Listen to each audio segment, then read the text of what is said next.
The Dream Quest of Unknown Kadath, as told by Ebon, a cat of Ulthar. Chapter 1.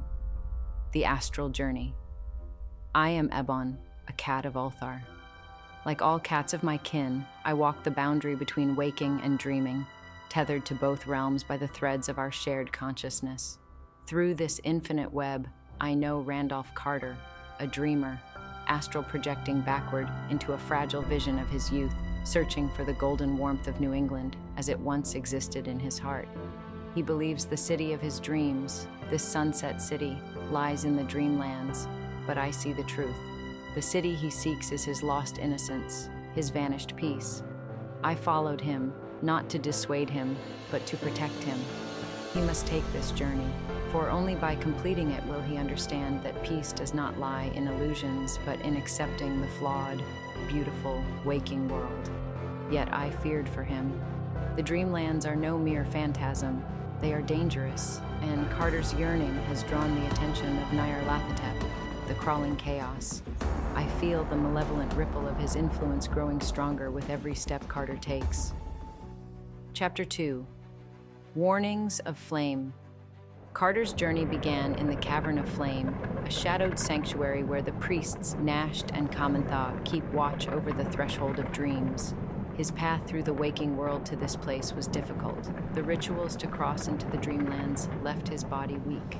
He did not see me, padding silently behind him, watching as he staggered into the glowing chamber. The priest warned him, as I would have, of the dangers ahead.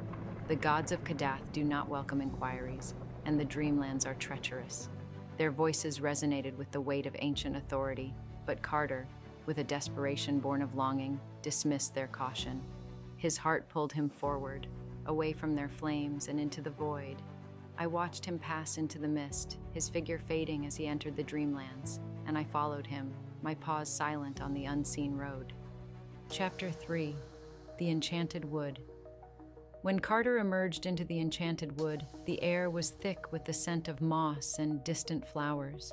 Here, the ancient trees arched overhead, their limbs forming tunnels of shadow and light. The Zoogs greeted him, or rather they surrounded him, their gleaming eyes reflecting both curiosity and hunger. I leapt silently onto a nearby branch, close enough to intervene if necessary. The Zoogs are cunning, their sharp teeth and sharper minds always seeking advantage. They spoke of Kadath and of the gods, but their words were tinged with mischief, more warning than help. Carter listened intently, but I could feel his emotions ripple through the web of my kin's consciousness. His longing was edged with fear, his determination masking the terror of being so far from the waking world. When the Zoogs departed, Carter rested briefly at the base of an ancient tree. His breathing was shallow, his mind burdened with the enormity of his quest. The wood around us pulsed with unseen dangers, and I kept watch, ensuring his path to Ulthar remained clear. Chapter 4. Guardians of Ulthar.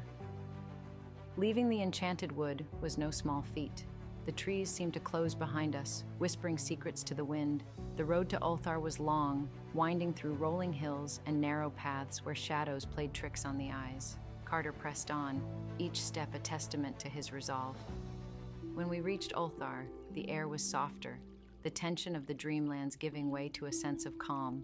Here, no man may harm a cat, and my kin greeted me with silent nods and watchful eyes. Carter, unaware of their protective presence, entered the city as a weary traveler. The priest Atal, who knew much of the gods and the dreamlands, offered guidance. As I perched on a stone wall, I felt Carter's mixture of hope and despair as Atal spoke. He believed the Sunset City would bring him peace, but I knew it would not until he realized that the peace he sought was not a place, but a state of mind. When Carter left Ulthar, the cats of Ulthar whispered their farewells to me. My paws carried me silently behind him as he walked the lonely road toward his next trial. Chapter 5. The Black Galley. We left Ulthar and arrived at Nyarlathotep, a city of shadows and whispers. On its docks loomed the Black Galley, its black sails like predatory wings. Its sailors, turbaned and menacing, were skeletal with faces twisted by unnatural decay. Carter, ever curious, tried to speak to them, but they surrounded him. Their claws bound him with coarse ropes. I leapt to his defense, but a single blow left me dazed as they dragged him aboard. Recovering, I crept onto the ship unseen, determined not to leave him. Chapter 6. Prisoner of the Black Galley. The ship moved through a misty sea under an oppressive silence, its sailors ignoring Carter's questions as he sat bound on the damp deck. Their lifeless gazes stayed fixed on the horizon, steering the ship to Inganok, a city of black stone and pulsing runes. Here, Carter was handed over to the men of Leng, their goat-like faces hidden behind false kindness. They freed him, offering food and promises of guidance to Kadath. I watched them closely, knowing their smiles concealed betrayal. Chapter 7. The Men of Leng. Carter trusted the men of Leng, their riddles and vague assurances feeding his hope, but their goat-like features and cloven hooves betrayed their true nature. As they led him down a winding path, their scheme became clear. At the end, waited the moon beasts. These horrors emerged from the shadows, their monstrous heads covered in glowing eyes, their toothy mouths opening in anticipation. The men of Leng stepped aside, allowing the moon beasts to bind Carter once again. I hissed and clawed, but it was futile. Carter was taken aboard a ship carved from bone, its destination unknown. Chapter 8. The Rescue. Before despair could consume me, salvation came from the cats of Ulthar. Hundreds of them surged over the horizon, their claws and teeth tearing into the soft flesh of the moon beasts. The monsters howled in pain, but the cats were unstoppable. I joined the fray, raking my claws across sinewy flesh until Carter was freed.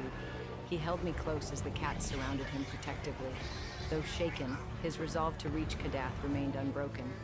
We left the chaos of the ship and continued on, deeper into the dreamlands. Chapter 9. Kadath. Our journey led us to Kadath, the golden city of Carter's dreams. He spoke of its towers with reverence, his steps quickening as we neared. The gates loomed, vast and silent, carved with ancient runes glowing faintly. Carter pushed them open, revealing streets paved with gold and bathed in an otherworldly light.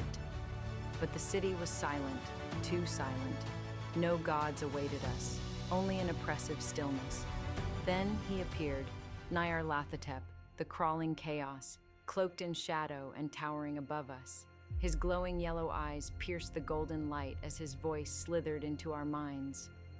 "Dreamer, you have sought the forbidden," he said, mocking yet menacing. Carter froze, the perfection he had sought unraveling into a cruel realization. The gods had fled, leaving Kadath to Nyarlathotep. Chapter 10. Return to the waking world. Nyarlathotep's malevolence was clear.